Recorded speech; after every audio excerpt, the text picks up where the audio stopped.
Hey, salut à tous les gars, c'est Ren, j'espère que vous allez tous très bien. Moi ça va nickel. On se retrouve aujourd'hui pour parler d'un film d'action qui est sorti sur Netflix, un film polonais. Et vous savez tout aussi bien que moi que ces derniers temps avec les films polonais, je n'ai pas eu une très belle expérience. Et aujourd'hui, malheureusement, c'est toujours pas vraiment le cas. On va parler de Opération Soulcatcher, c'est parti. Alors effectivement, Opération Soulcatcher est un film qui est donc sorti sur Netflix cette année. Un film polonais réalisé par Daniel Markowicz.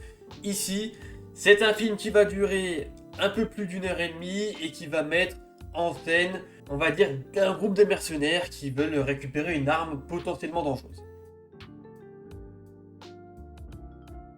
Effectivement, notre personnage principal est un mercenaire qui est engagé par le premier ministre polonais dans le but de récupérer une arme qui est dangereuse à mort et qui peut servir potentiellement à des terroristes. Il va donc essayer de mener cette mission à bien, il va faire appel à des amis dont son frère, et malheureusement son frère va claquer pendant la mission, et lui, son objectif, ça va être de se venger. C'est forcément normal, c'est tout le temps comme ça. Pour le synopsis, globalement c'est tout, ça va rien être de plus qu'un film de mercenaires qui essaie de se venger de la mort d'un frangin, on va dire que c'est très classique. Au niveau du casting, on n'a pas beaucoup de personnages vraiment intéressants. Je vais vous citer le personnage principal quand même, forcément. Je vais vous citer aussi le méchant du film et deux personnages féminins quand même qui sont également présents.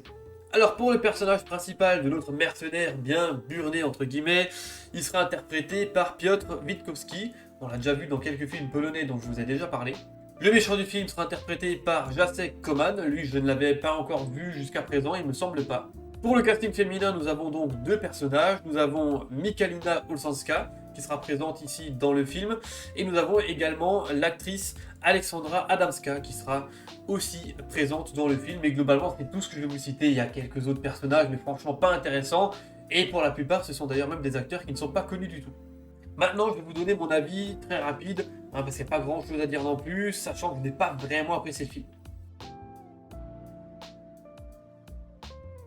Effectivement, Opération Soulcatcher était un film qui aurait pu être vraiment sympathique, puisqu'on sait que ces derniers temps sur Netflix, ils essayent de remettre un petit peu au goût du jour les films d'action avec les multitudes de sorties qu'il y a. Malheureusement, le dernier bon que j'ai pu regarder était Tyler Rake 2, et celui-ci, ben, malheureusement, il en est bien loin. Alors c'est sûr, on n'est pas sur la même envergure, on n'est pas sur le même budget, on n'est pas sur le même projet non plus, c'est évident. Mais bon, quand tu dis que ça vient après Tyler Rake, t'as toujours du mal à regarder des films d'action qui sont moyens.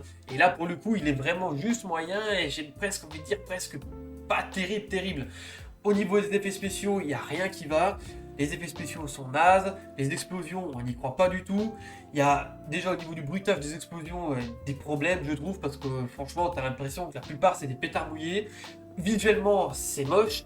Et en plus, il faut être honnête que il n'y a rien qui va avec. Les décors sont globalement nazes. Bon, après, c'est des décors des pays de l'Est, donc on a l'habitude que ce soit des décors plutôt moyens. Les bruits des armes à feu, pareil, sont pas terribles.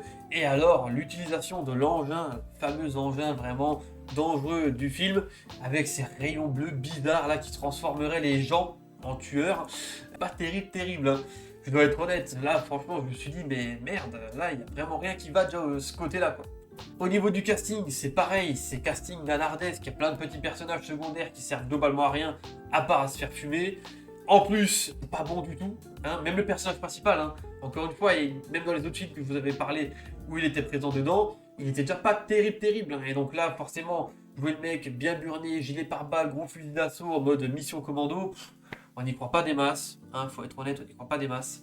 Ils ont essayé de mettre de temps en temps un petit humour dans le film, mais il passe pas du tout. Franchement, ça m'a même pas fait sourire une seule fois. Donc déjà, pour vous dire, c'est que là-dessus, c'est pas le gros point fort non plus. Hein. En plus, globalement, ben, on se rend bien compte que ça tourne très vite en rond. En plus, ils essayent de nous mettre des twists, encore une fois, pour essayer de nous brouiller les pistes.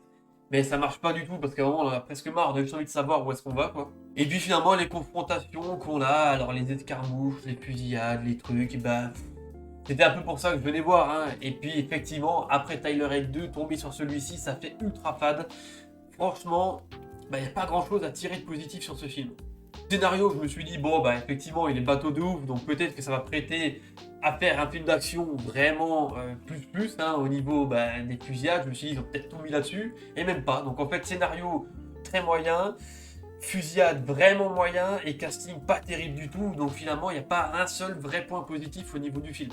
En plus, la façon dont ça s'arrête, ça m'étonnerait même pas qu'ils essaient de nous en sortir un 2, mais bon, je suis pas certain parce il a bidé à mort le film. Il a bidé à mort, personne n'en a parlé.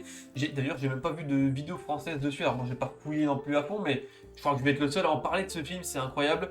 Donc voilà, effectivement, Opération Soulcatcher qui est dispo sur Netflix, c'est encore une fois, à mon sens, hein, il y en a plein qui diront peut-être que j'abuse, mais c'est encore une fois, à mon sens, un échec des films polonais sur Netflix, malheureusement.